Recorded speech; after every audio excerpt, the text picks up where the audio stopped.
আপনারা কি জানেন বর্তমান কেয়ারটেকার সরকারের যিনি প্রধান হয়েছেন ডক্টর ইউনূস সাহেব, তিনি এখন পর্যন্ত তার স্ত্রীর সমস্ত দেখাশোনা নিজে হাতে করেন। আপনারা বিষয়টি জেনে দেখবেন, তার সেবা শুশ্রূষা নিজে হাতে করেন।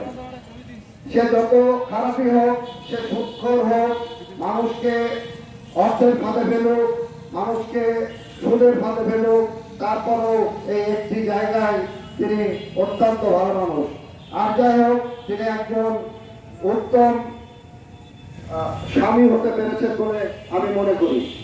একই সাথে এই ছাত্র ভাইদেরকে অনুরোধ করব, আপনারা দেখুন যিনি সরকার প্রধান হয়েছেন, যিনি অন্তর্বর্তীকালীন সরকারের প্রধান, তিনি তার স্ত্রীর যত্ন নিজে নিয়ে থাকেন। আপনার বাড়িতে আপনার বাবা মা অসুস্থ আছেন, আপনারা কি কখনো তাদের প্রসাব পায়খানা নিজে হাতে পরিষ্কার করেছেন? এই প্রশ্ন আপনাদের কাছে রেখে গেলাম। আপনারা রাস্তায় না থেকে নিজের বাড়িতে ফিরে যান, নিজের বাবা মার সেবা শুশ্রূষা করুন। যারা আত্মীয় স্বজনের মধ্যে অসুস্থ আছেন তাদের সেবা শুশ্রূষা করুন, মন দিয়ে লেখাপড়া করুন। আপনাদের উপরে ভর করে একটি দুষ্কৃতী চক্র, জঙ্গিবাদ বাংলাদেশে আজ থাবা এনেছে। আপনাদেরকে এই সহজ হিসাবটা বুঝতে হবে।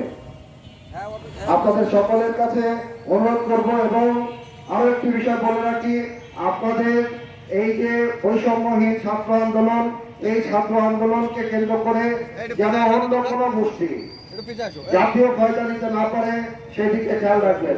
আমরা ইতিমধ্যে দেখেছি অনেক রাজনৈতিক দল, অনেক জঙ্গি গোষ্ঠী আপনাদের